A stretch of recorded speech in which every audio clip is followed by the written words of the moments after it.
Waste हे करतो तिथं सुद्धा आम्ही योग्य ती कार्यवाही केली आणि ते लिमिटमध्ये आणलं. तसंच ह्या संदर्भात मीटिंग घेऊन ती कारवाई आम्ही मुख्यमंत्री महोदयांच्या निषेधाला आणून देऊन शेवटपर्यंत त्याचा फॉलोअप करू. हे बघा, आपली बैठकीत निर्णायक काही कार्यवाही होईल असं मी विश्वास ठरते. परंतु तरीही तथापि 15 जानेवारीपर्यंत सन्माननीय सदस्यांना मी सांगेन की तुम्हाला काहीच फरक झालेला दिसला नाही तर आपण परत त्याचा पाठपुरावा माझ्या विनंती अर्ज समितीतर्फे करूया. तर तुम्ही ते देऊन ठेवा तसा अर्ज आत्ताच सभागृहामध्ये आणि त्यानुसार आपण त्याचा पाठपुरावा करू.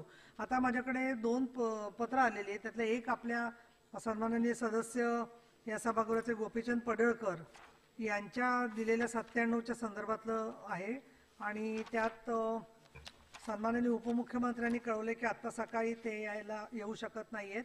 तर दुपारच्या वेळेत आपण ती घेता आली तर प्रयत्न करू त्यांच्या उपस्थितीनुसार आणि त्यांच्या वेळेनुसार. पण विषय महत्त्वाचा आहे. तर आता आपली 12 वाजता रेग्युलर बैठक जमेल काय लावलेली. आता याच्यावर सविस्तर चर्चा झाली आहे तर ती लक्षवेधी खापरे मॅडमचीच आहे. तर त्यांनी ती मागे तुम्ही तसं सांगा सन्मानित सदस्याचा अर्धा तास चर्चेत समाधान झालं नसलं तरी परत ती घेण्यापेक्षा बैठकीत काय होईल तुम्ही उभं राहून सांगा. म्हणजे ती परत सभागृहाची प्रॉपर्टी असल्यामुळे घेतली नाही असं नको व्हायला. सभापती महोदया, ह्या संदर्भात लक्षवेधी लागलेली आहे. तर सन्माननीय मंत्री महोदयांनी सांगितलं की तातडीने बैठक लावतो. तर तातडीने बैठक लावणार आहे. तसंच मी विनंती अर्ज सुद्धा आपल्याला करते की जर ती बैठक लागून काय समाधान नाही झालं तर आपण विनंती अर्जामध्ये हा विषय घ्यावा. धन्यवाद. ठीक आहे. सन्माननीय सदस्य विलास पोतनीस उपस्थित नाही आहेत आणि मंत्री आता आले होते पण ते गेलेले आहेत. त्यामुळे ते मी स्थगित ठेवते आहे आणि आपण आता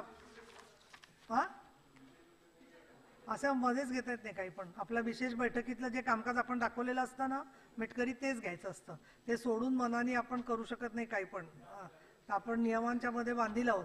त्यामुळे सभागृहाच्या बाहेर तुम्ही काही पण करू शकता जाऊन. पण 12 वाजता परत या आणि 12 वाजता सभागृहाचं कामकाज आपले नेहमीची प्रश्नोत्तर होते आणि 11:30 वाजता गटनेत्यांची मीटिंग आहे.